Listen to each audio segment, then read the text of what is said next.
Ayan guys, dito kami ngayon sa Gugba at ayun, naliligo kami together with my family. It's birthday celebration with my niece. Okay. So, ayan na nga, nauna na sila. Ang aking brother. Ayan, nag-convoy kami sa aming mga sa aming mga GPS signal lost. So, dito tayo ngayon. Ayun na, si Rick nauna na siyang maglakad. So actually guys, nandyan yung parking area nila. Andun yung main road. Yan, medyo busy yung doon kasi may nag-ano ng nyog. And then ito, I think this is function hall, a toilet.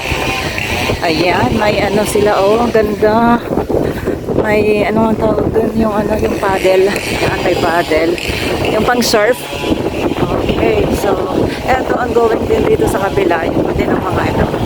Maganda siya guys kasi okay. So hindi naman dito pinapasa pa yung sasakyan. This is like our runway, walkway. Wow, grabe, lakas ng hangin. Yan o, ang daming kapunuan. Oh, yan ongoing yung kanilang mga construction. Nakikita ko na yung may kabana. Ayun. Okay. Okay na di. Kasi ayos ang pakagibon nila di ano. Maganda. Right. So, tayo pupunta sa may kabila. No night swimming, no drinking of alcohol at the beach front. Oh, no night swimming.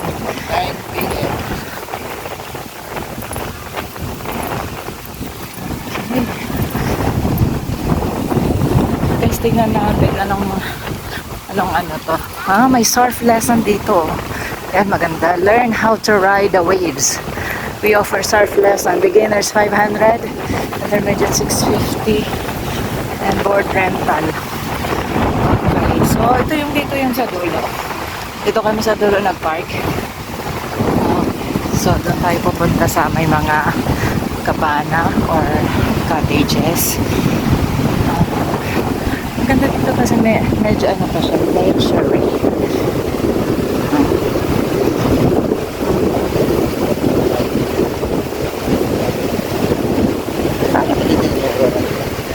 Ay, oo nga. May tindahan.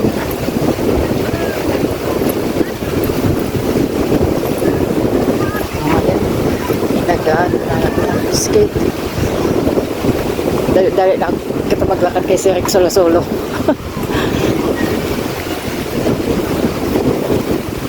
Ayan. Okay, so dito may mga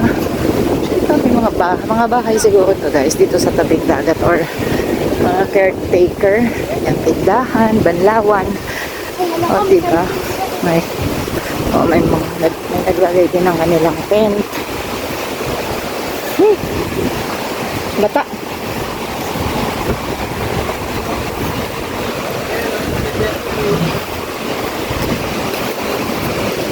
Ito. Ito good for overnight. Malaki natin. Overnight. Pang overnight. Okay. Yan. So ito, cottages dito. Seri.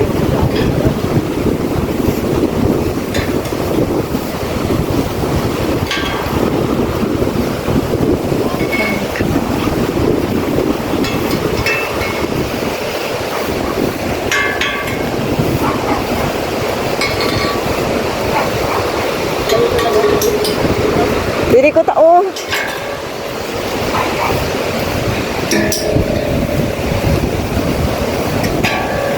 Ayan, so medyo malayo yung nilakad namin kasi naghanap kami ng at least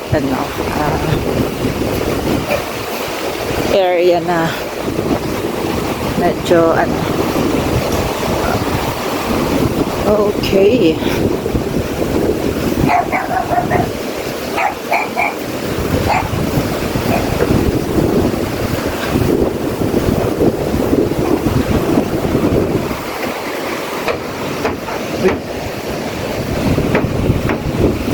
Hello. Dida? So, ayan. Dito na kami guys. So, ayan, ayan. So, okay. Ayan. Ayan. Dito nga kami guys sa padpad. Dito sa part na to. Ayan. O, diba? Nakahilera yung ating mga ano. Ayan. Actually guys, close cottage to oh. Pwedeng overnight. Kasi dyan sa taas is yung higaan. Tsaka may closed door, may hagdan papunta doon. And then actually dito kami guys dumaan diba? Hanggang doon pa yun sa dulo. And then medyo no tide kasi ayan, walang nag-aalaga dito kaya alanganing oras na kasi kaya dito na lang kami pumunta para less ang entrance fee. Charot! Yan, ganyan yung mga nagtitipid at tingnan nyo naman dito guys sa kabila. Toinks, open area. Pero actually okay na to kasi para din sa mga bata. Ngayon, para sa mga bata. Kaya nandito kami. So may baon lang kaming pagkain and then barbecue. Andun yung aking brother. And then nandun yung barbecue sa likod. At ito din guys, ayan. So ito, dito to sa Gubat, Sorsogon. So, yun. Sige nga, tingnan natin. Mag-ikot-ikot tayo dito guys. Iikot ko kayo. Tingnan natin kung anong meron. Okay? So, hindi ito yung hindi ito yung magandang area. Pero sa mga nagtitipid, gusto nyo ng kasi yung cottage na yon na 400 pesos lang naman yung binayaran namin. And then, per head is 20 pesos. So, anyway, dun kami galing sa dulo. And then, ito mukhang maganda yung dito. Okay?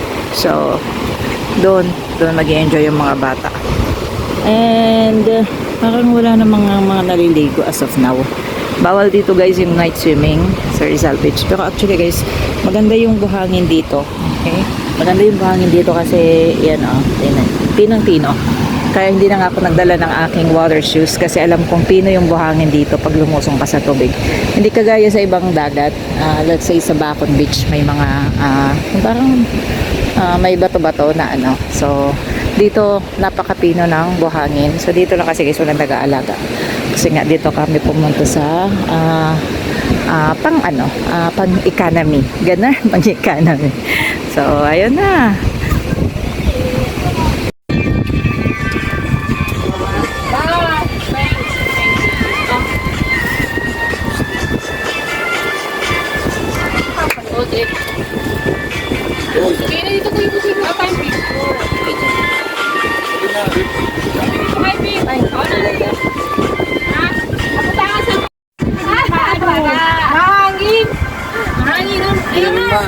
Go! Happy birthday to you. Happy birthday to you. Happy birthday. Happy birthday. Happy birthday, ate. Yeah! Happy birthday. 30, sabi ni Rick 30. Ayan guys, pauwi na ka. Ayan ang ganda. Ang dagat, diba? Ay, tsura. Wala nang Anyway, ganda na ng dagat. Ay. Alright guys. I hope you enjoyed my vlog for today. So, well, it's getting dark right now. And, ayan daming tao dito mag-overnight sila. Diba? Yung mga Pinoy kahit saan lang okay na. Kaya alam mo na, diba hindi tayo mahingi pag wala na.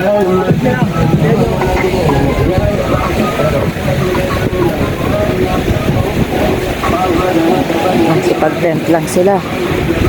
Diba?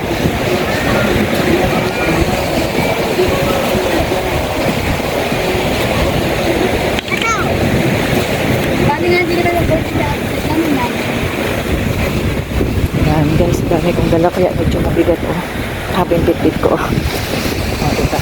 Kita niya. Anyway, it's getting high tide kaya wait na tayo. Doon naman daming naliligo, diba? Kasi guys, hindi pa ito nadidevelop talaga kaya kumbaga free diba? Dito kayo sa kalsada Dito sa kalsada talaga. So, wala kayong entrance. Okay? Kasi it's public property. So, once you enter in a resort, okay, syempre, meron na. Ano entrance? Sa dito, yan, may tindahan.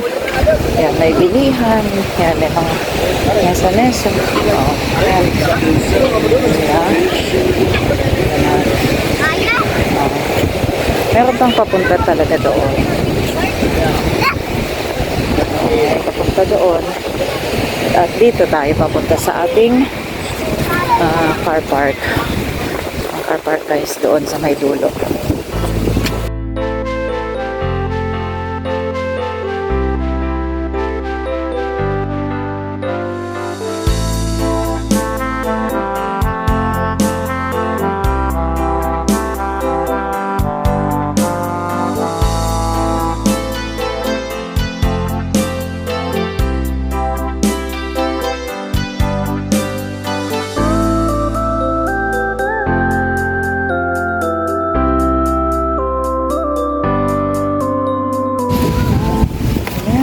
Okay na.